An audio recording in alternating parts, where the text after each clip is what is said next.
Hello and welcome, everybody. It is May 1st, which means we fucking made it through the month of April. One of the craziest months ever, probably some of the craziest month everybody's ever had in their life. I'm right here in the epicenter, Nassau County, Long Island, New York, during the quarantine. Shit's been a little crazy. I got my corn beard going, got the hair going, tied up a little. Haven't really had time to get anything fixed. Oh, yeah. Also built a half pipe, put it right in the middle of the gym. Was losing my mind. Got a little to talk about. Got lots of stuff, actually. Just been going through it, feeling stressed. How to do this. How to just get moving, how to get into the flow state without being able to train at the gym with all my partners and stuff. It's been really hard for me to just be able to just go into that where I could just singularly focus on one thing. And the skating's always been there for me. So I've been lucky to get in the flow state with the skating and teaching the classes with the team and keeping up with the community. And I built such an awesome community with the team, with the Lurie Fit crew, with our Zoom classes and everything, that I just wanted to also reach out and get involved with everybody. I don't want you to feel like you have to be exercising to be a part of this community. I mean, yeah, it is Lurie Fit, but there's a million ways to stay fit mentally, physically. But besides that, I just want you to hang out and talk bullshit with me because I got a lot of stuff going on and I'm always looking for inspiration. And sorry I haven't hopped on this sooner this month. It's been a rough time. I'm not going to come on and be all smiles and act like everything's good. It's been a crazy time right now, especially where we are in New York. And I don't want to harp on it too much because the whole point of me doing this right now is to try to let us get away from the whole situation, but I got to shed a little light on it. Otherwise I'd just be like, this is the elephant in the room. I'm not going to just not talk about it. So it's been crazy. My hometown where I grew up in Woodmere, New York, part of the 5 towns, actually had the highest rate of people getting sick. So it was alarming and it was scary. And I mean, everybody had their own situations going on. I mean, I live on Broadway, a street in Hewlett, and right on the main street. So there were no cars, there were no traffic for like the peak of it. All you'd see is every 5 minutes, ambulances up and down the street, and it lightened up my bedroom, with red sirens. And it's scary. Honestly, that's just another person getting transported and you're hearing all the deaths and you've seen the ambulances pull up places close to you, or my friends are telling me an ambulance pulled to their neighbor's house. And then it started with, you hear through the grapevine, people have it. And then you're hearing people have maybe passed away. But you're thinking maybe they were sick or they were older people. And then you start seeing pictures of young, good looking, girls, people on the computer that are passed and people close. And it was just is over. And then all of a sudden you're sitting in your room and you're like, am I having trouble breathing? So it's been a lot. It's been anxious. And then with business and everything, and not to mention, I'm living at home with my Jewish mother and my 2 sisters right now. So she's, wash your hands, cover your face, everything, every second. So it's been a lot. I've definitely felt it. I haven't felt like this in a long time. I've been through a lot in my life. Not that everybody else hasn't. Everybody has their own stories, not that I've been through any much more than anybody. But I've been sent away when I was teen to different places, wilderness programs. I've been away from home. I've done time, not necessarily in jail, but I've done time in programs and sent away where you don't know when you're coming home and it's all affected by your behavior and stuff like that. And you're doing time. You're out there. I was once in Utah. I'll get into that. That's going to be a whole day. We'll talk into it. So I feel like I've been here before. I felt like at first I've been here, settled down, get in my groove, but I never had a business. I never really had things or responsibilities at the time. So I was always able to just cut back, and that was life. But with this situation, with business and being grown and everything, it's stressful, especially when you care so much about something and you put so much effort and time into it. You don't want to see anything happen. But then you got to remind yourself you're not the only one going through it. Everybody else is feeling the stress, living at home, going through it, and just nervousness, just scared to see other people. And anyway, I want to get away from all that shit. I'm just getting all worked up just talking about it. I hate it. So I built a ramp. We're skating. We're shredding. And today's podcast, we're going to talk mostly about jobs. I want to talk about your first job, jobs that you had, And if you're watching, if you're live, you could type in, you could write something talking about jobs. So I'll go back into it. I was thinking about it the other day about all the times I've been working because I got this whole gym now. I didn't just start off with all this. Obviously, you have to start working your way. So, and I didn't know what I wanted to do until I didn't start the business till I was 29. But I didn't know when I was 25. I still didn't know what I wanted to do, and onward from there. So what I really started was just the first time I remember working myself was my mother owned a place in Cedarhurst, New York. If people are familiar with it, called Joey's Disco. And it was a place for birthday parties for kids and for kids, basically, a birthday party, kids disco. My mom and my father started, and my aunts and my grandfather, they all had in, my cousins. It was like a little family business, and my sister's name is Joey. And they opened it, and they had things. So the first job I really remember having was they had like this big bear, like you could have a bear come to your party, a stuffed animal, or whatever, not a stuffed animal, a person in costume. So my mom put on the thing teddy bear, and then they would put me when I was like 5 or 6 in the costume or whatever. And I'd walk around as the bear at all the parties and a little kid. So I remember that, but I didn't really get paid. I think she'd let me go to like the soda machine or bring home as much candy as I wanted from that time. Then I really don't remember working until maybe I might have done like a gig here or there with somebody's parent. I remember I went into the Jacob Javits Center and helped somebody set up. They were doing like a thing. Shout out to my friend Jesse and Stacy. I think it was her stepdad at the time. Jesse and Stacy are married now, so that was a long time. Actually, that might have been high school.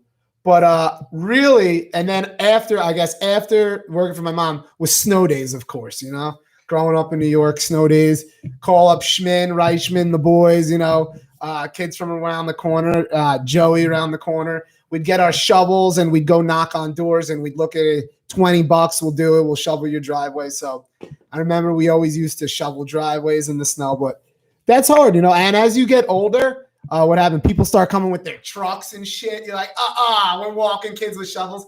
But, some of the people, they like to pay the kids, and I think that's something where if you have a little driveway and you see some kids coming and you recognize the hustle, you'll pay them to do your driveway and you'll hook them up. Sometimes people are nice. They bring you cocoa. Once in a while, you'll land like that big house, the Harbor House, or the huge house. I remember me and Reichman once landed this house, my dear friend Schmin. We landed this house in right on Woodmere Boulevard. The huge, this is going to take us all day. I remember we knocked on the door. The housekeeper came out. She's like, sure, you guys can do it. Let me call the owner of the house. He's like, all right. I was like, how much, Reichman? Reichman looked at me. He's like, $250. I was like, $250. And the woman was like, all right. So I remember we spent all day there. And then we went home. We must have been like 13, and we each had $125. Our pants are soaking wet, freezing, but it was, we were excited. We were just excited to hustle to know if we moved this snow, we were going to get paid that amount. And then as you get older, you try to keep on doing it. But then kids get ATVs with, like I said, snow plows on front. And then even my own mother, one time I wanted a shovel and I came and she had people doing it. I said, you could have paid me, but she got nervous. So she couldn't say no to the kids at the door. So whatever. That's and I think all kids grow up doing that. Unfortunately, it didn't really snow this year, but I think that's something. If it snows, you tell your kid, grab a shovel, knock on some doors, make some money. It's a little side hustle, but it's a quick way to get cash. And then after that, I don't really remember working too much. Maybe I did a little gig. I drove around again in Cedarhurst with my mom in high school. I remember 9th grade. I was 14. And we were driving around, and she said, you're getting a job today. Like, oh, great. Get your ass in the car. We're getting a job. I'm like, I don't want to go. The whole thing is pulling me in the car. I'm pulling away. Anyway, she got me in the car. You want to make money? You want to be able to get yourself things? Yes, Mom. And you got to get a job. All right. So we drove around and we looked for signs. Literally, what else do? You drive around and you look for places that have help wanted signs. And, I'm in the car. I don't want to do it. So we pull up this place called Sack-Offs. I end up calling it Jack-Offs because that's what it was. It was a bunch of anyway, there's a place that's been there for a while. And, it's like a toy, like old, like boutique toys, like red cart. I was putting together red carts and shit. So I walk in there. I don't want to walk in there. I go to the guy. I see You hiring? Guy's like, yeah, we're hiring. We need somebody to put together like the wooden rocking horses and all that bullshit. So I put together that shit. I got the job there. I was like, well, I got the job. She dropped me off after school. I remember for like 2 weeks. I'm vacuuming. I mean, I fucking hate it. It is horrible. I didn't want to be there. I didn't want to go after school, but I really didn't have much to do. At that point, I was in the 9th grade. I don't think I really started partying after school yet. That wasn't until like the 10th grade, I think. Yeah, well, I don't think I know. So yeah, I was 14 and I was still going partying on the weekends, but not after school. So I got the job, and then I remember just like after a month, I absolutely hated it. One day the guy was like, "Can you clean the dumpster?" Like I'm like literally in the dumpster cleaning the side of the dumpster. And then he was just like, "All right, well, we don't need you anymore." And then I got fired from that job. And my mom picked me up and I was like, yeah, I don't have the job. They had me clean the dumpster. Like, that shit was terrible. And then growing up, I lived near like this place called the Country Club, the Woodmere Country Club. And it's a country club. It's for people that are unfamiliar with it, what a country club is. It has like a golf course, basketball. It's basically like for wealthy people that pay X amount a year. And they have a place, they have a table, they could go, they could eat there all the time. There's bars in there. It's a country club. They have all different stuff depending on where the club is, I suppose. And the one near my house, 18 holes of golf and all that shit. And you could have party halls in there and all that stuff. So I wanted to get a job. So I went there. And now this must have been the summer going into after the Jackoff's job, I didn't really work for a while. So then after that, I went the summer. After that, the summer of like when I was 15. And I went in there and I asked for a job. And they're like, sure, we could give you a job. We could give you something. And they gave me the bottom of the barrel job working at in the men's locker room. Holy shit, dude. All it is so there's tennis and golf, and the guys come down after the big, there's 2 tee times, and I'm not big on golf. I don't really play golf. There's 2 tee times, and that's like 1 in the morning and 1 in the afternoon. So the big rush would be when the guys are coming before the tee time, and then after they bring their shoes, you have to clean their shoes, and all the guys start showering, and it becomes ball sack city. Everybody gets nude and starts powdering, and like a lot of these country club guys are retirees.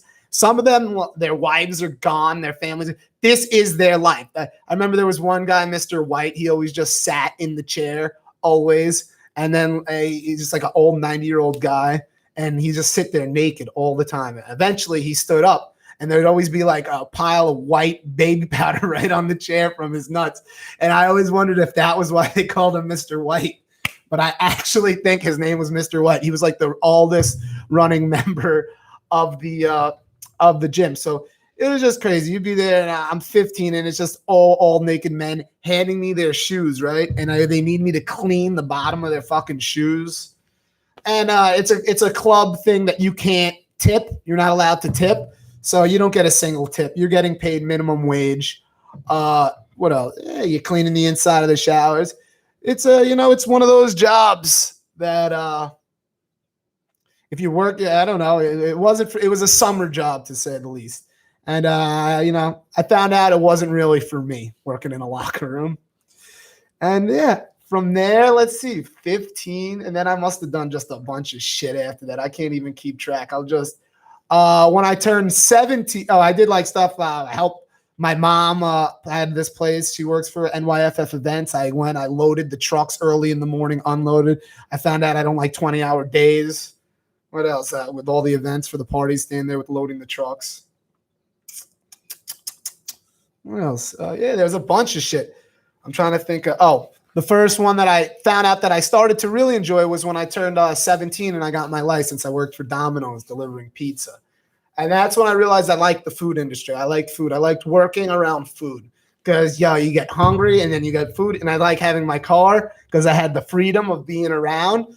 So I like to do that. And then I'd figure out ways to have my friends order food. So I'd come through, or at time when I got older and I worked for pizzerias, you'd have girlfriends call and you'd come through and hang out. And your boss, you'd come back. I got pies. Where the hell you been? I said, I got lost, but you were just, lost on the job a little bit for a couple, maybe a little 15, 25, half an hour. And they look, it was around the corner. So then you got to get wise and you have to have your friends start putting on code delivery addresses. So it's like out of town, so it gives you a little more time to chill. But what happens is if there's another delivery driver or your boss takes it, it's a false location, so it becomes a bust. So then they have the backup phone numbers, so they're gonna know who's calling, and it's your girl again or it's your friends again. So you got to come up with legit systems and stuff like that. You could even call from a payphone, but they don't have those anymore. So I don't want to sound too outdated. What else? That was a good one. As I got older, I did a lot. Construction. I remember I did construction in the city one summer. Shout out Joe with my boy Lusberg. We did construction in the city. I absolutely hated it. His dad knew the guy that got us the job, and we went to work together, and they put us in 2 separate locations. I was like in an old Trump Tower, pulling the asbestos out of the ceiling, getting dusted on every day. And Joe was buffing floors in a penthouse at like some nice location. I remember after work, I'd see him. I'd be covered in dust and soot, and he'd be like, it wasn't so bad. I did that for the summer. I remember that. I was living in Long Beach that summer. And I quit that job. Funny way how I quit that job. I went to so after we did this project, we finished like this project. There was the 4th of July or something. No, it must have been later than that. The end of the summer, whatever that weekend is, Labor Day. What is it, Labor Day? Labor Day weekend. So we go there and we do all the work on this construction job. On this, we're doing all these apartments. So they got a huge, this like green, whatever the name of the place, JCRC, whatever. They got this huge deal, and they did all this thing. So they were gonna have a celebration, and invite all the workers. They own a pub. It was a whole Irish ran construction company. So after work, we're all gonna go to the pub, bring a spare pair of clothes. Da, da, da. So they bring, like 35, 40 guys. They're all there smoking Newports, drinking, having a good time. So they bring food. They get me absolutely hammered. So I got hammered, and I hated the job anyway. And that was it. I just never came back again after that. You got me hammered. The next day I woke up, I was like hungover. I'm like, I'm never doing that shit again. And then I went back to college. I went back to school, and that was the summer. And I'm thinking of a few more. I got fired from one job. I was working in a plumbing supply warehouse. And they were stupid enough to let me drive the forklift. And one of the kids showed me, look, dude, you could do donuts on this shit. And if you press it against the wall, you could burn out the tires. So what did I do? Every time I got on that thing, I went on there, I put my thing, burn out the tires, till it spins, all that shit. And then, then one day, they called me into the office, and they told me that they no longer wanted me working there. It was okay. I absolutely hated that job again. If you don't like what you do at all, you're going to absolutely hate it. And most of those jobs I didn't just hate, I dreaded. Like I dreaded going to them because you'd come home exhausted. And the fact of the matter is you're going to sleep to go do that again the next day. And that's why I never was able to see myself like, how could I have a job like that forever and not be happy? And I was lucky enough to when I got into college and I got more into the martial arts, and I was always into the fitness, I had somebody recommend to me to become a personal trainer, and I became a trainer, and I was lucky enough to keep on following that and liking the path of where that was getting me to. But I didn't just hop on that road. It took me time to get there. You know what I'm saying? It took me a lot of time to get there, but you got to enjoy the journey. It's fun. It's fun. Look at me. I already ranted for 18 minutes. Usually we have a guest so I could talk to somebody, but I don't know what else to talk to. I don't want to go through every fucking job I ever had. I'll bore the shit out of you. But one more. Let's see. Any more that I got fired from? Yeah, I got fired from a job in the city. It happens. Other than that, everything's good. Just want to know if you guys have any stories. If you guys have any stories, please let me know right in the description, right down there. Oh yeah, this ramp, guys. How could I forget? If you like the ramp, well, obviously you like the ramp. And if you want a piece of woodwork like this, I could get you guys anything you want. If you're interested in getting a ramp yourself, anything made out of wood, just direct message me. You could write me a message on Tyler Lurie Fitness on Instagram, All right, Tyler Lurie Fitness on Instagram, or it's actually Tyler Lurie on Instagram. Tyler Lurie Fitness at Gmail. If you're interested in this wood, and the thing about this ramp is it's not like any other ramp. As you can see, in this gym is very small, so we have the ramps made in a way customizable to you, so we can get it through your door and they connect and snap into together like simultaneously. So you're not going to have a problem. It doesn't take hours to set this up. This setup only took me about 1 hour to set up as we brought the parts right in. So the parts are pre-made. If you're interested, and especially during this time, there's nothing to do and there's really nowhere to go. The skate parks are closed where I am. I couldn't really get out exercising. I started jogging and running, but honestly, I got paranoid because there's so many other people out there. You're in their trail. You know, you don't want to end up breathing what they're breathing and all that bullshit. That's it. But other than that, yeah. I mean, we'll do a quick 20. I'm going to keep on going. Let me know how you guys like it. And we'll keep on going from here. Like I said, those were all the jobs. Let me know the worst job you had. And give me one of your terrible job stories. I'd love to hear it. You could write on the comment section the worst job you ever had. Yeah. That's it. And I hope everybody's keeping up with the fitness too, because it's hard. It is hard. Anyway, guys, we did 20 minutes. I know I got somebody listening out there, whoever you are, shout out to you. We did 20. I'm going to try to do something every day. I could keep on going on with the jobs, but I want to hear from you guys. So holler back at me. I'll try to do at least 20 minutes every day, keep our mind off of it, and keep it fresh. Other than that, don't be like Mr. White. Clean yourself off. And I'll hot you guys later. 20. Peace.